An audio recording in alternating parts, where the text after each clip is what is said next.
हम लोग next topic जो हम लोग लेने वाले हैं वो है हमारा कॉमन रूट कंडीशन। तो कॉमन रूट कंडीशन क्या होता है उसको हम लोग देखते हैं।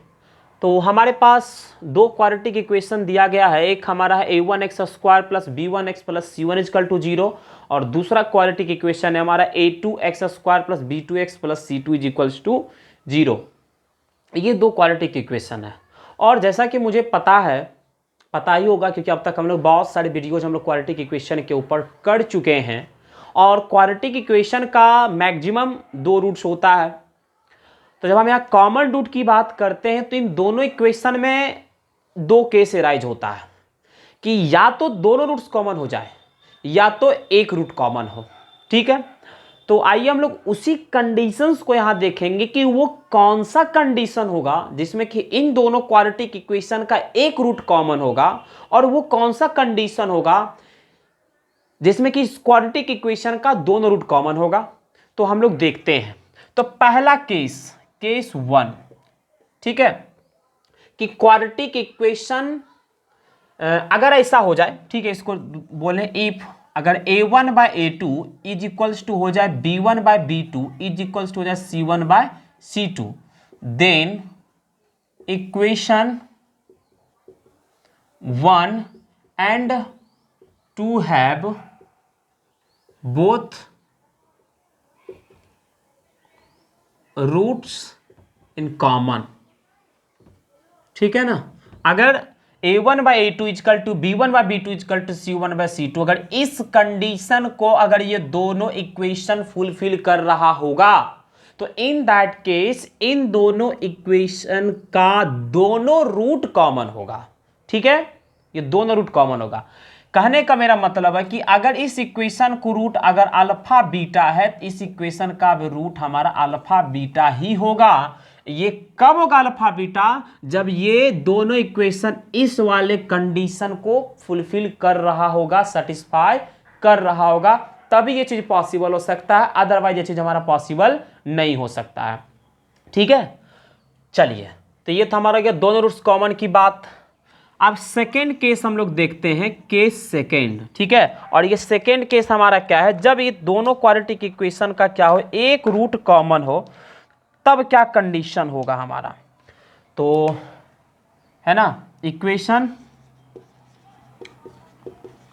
1 एंड 2 हैव एग्जैक्टली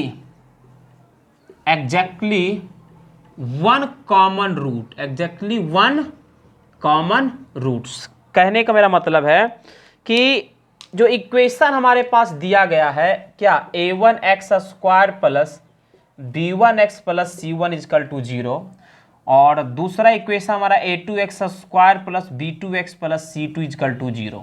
इस इक्वेशन का एक रूट हमारा अल्फा बीटा है और इस इक्वेशन का एक रूट हमारा गामा डेल्टा होना चाहिए क्योंकि ये दोनों में एक रूट कॉमन है।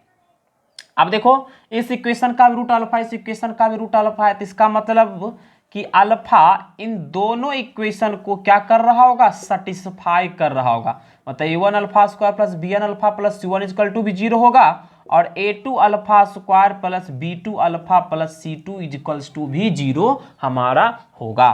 ठीक है, चलिए, तो हम लोग कंडीशन की बात करते हैं। तो यहाँ पर अल्फा स्क्वायर को x कंसीडर कर लो, अल्फा को y कंसीडर कर लो कुछ देर के लिए कंडीशन निकालने के लिए।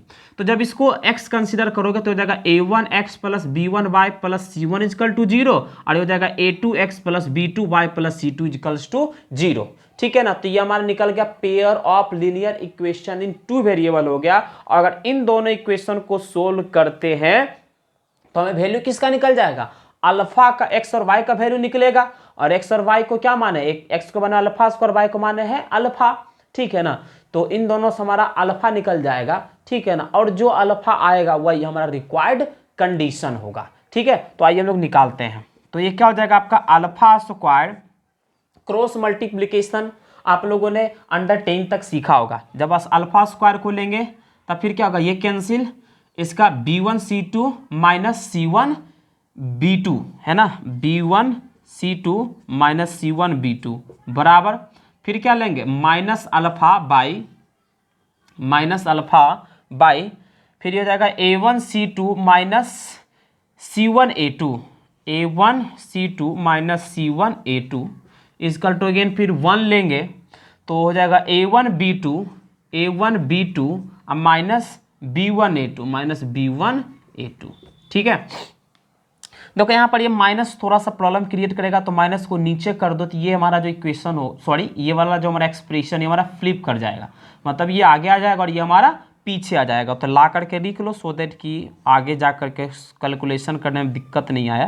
तो ये तो आप एज इट इज रहने तो A1 alpha square by B1C2 minus C1B2 और ये हो जाएगा माइनस अल्फा बाय C1A2 है ना, C1A2 माइनस A1C2 और ये हमारा क्या हो जाएगा 1 bye A1B2 minus B1A2, sorry minus तब यहाँ ना गई फ्लिप हो गया तो माइनस तो खत्म हो गया।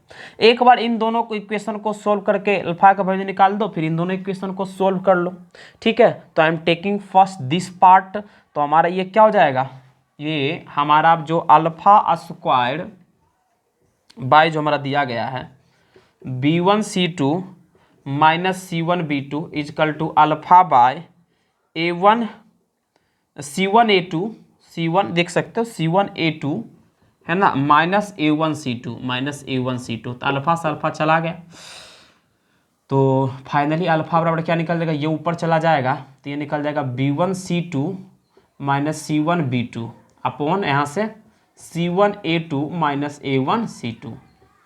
अगेन यहाँ फिर देखो क्या है अल्फा बाय, अब इन दोनों को सोल्व करेंगे इन दोनों एक्सप्रेशन को, तो ये हमारा क्या हो जाएगा alpha by sorry C1A2 minus A1C2, क्योंकि थोड़ा सा फर्स्ट टाइम मतलब कैमरा को भी इतना फेस नहीं किए हैं तो बोलने का कुछ मेरे मुंह से निकल जाता है, कुछ बस टंग स्लिप हो जाता है। 1 बाई यहाँ से क्या हो जाएगा आपका A1B2 माइनस B1A2, ठीक है। तो यहाँ से आपका क्या निकल जाएगा अल्फा का वैल्यू, इसको फिर ऊपर भेज दो तो अल्फा बराबर निकल जाएगा C1A2 minus A1C2 bye A1B2 minus B1A2। Alpha का ये भी वैल्यू है और अल्फा का ये भी वैल्यू है हमारा, तो ये दोनों वैल्यू हमारा क्या हो जाएगा इक्वल हो जाएगा, कर देंगे ना। अल्फा का ये भी वैल्यू है अल्फा का ये भी वैल्यू है, तो ये दोनों वैल्यू आपस में हमारा क्या होना चाहिए इक्वल होना चाहिए ना जी। तो हमारा हो जाएगा वैल्यू कुछ ये C1A2 minus A1C2 by A1B2 minus B1A2 equal to B1C2 minus C1B2 by C1A2 minus A1C2, ठीक है। तो क्रॉस मल्टीप्लिकेशन कर लो तो क्या हो जाएगा ये C1A2 माइनस A1C2 का होल स्क्वायर, दोनों एक ही टर्म में, और यहाँ से क्या बच जाएगा आपका ये B1C2 minus C1B2 into A1B2 minus B1A2। यही हमारा रिक्वायर्ड कॉमन रूट कंडीशन निकल गया। यही क्या है हमारा, यही है हमारा CRC है ना, यही हमारा CRC कॉमन रूट कंडीशन। अगर एक रूट अगर कॉमन होगा तो ये कंडीशन है, अगर हमारा सॉरी दोनों रूट अगर कॉमन हो गया तो ये कंडीशन है, अगर एक रूट कॉमन हुआ हमारा तो ये कंडीशन है। तो ये था हमारा कॉमन रूट कंडीशन। तो हम लोग मिलते हैं नेक्स्ट वीडियो में, इसके ऊपर हम लोग कुछ प्रॉब्लम्स करेंगे कॉमन रूट्स कंडीशन के ऊपर, और हम आप लोगों के लिए मेहनत करते हैं। तो आप लोगों से भी मेरा रिक्वेस्ट है कृपया करके हमारे वीडियो को लाइक करें, सब्सक्राइब करें और दोस्तों में शेयर करें अगर अच्छा लगा तो।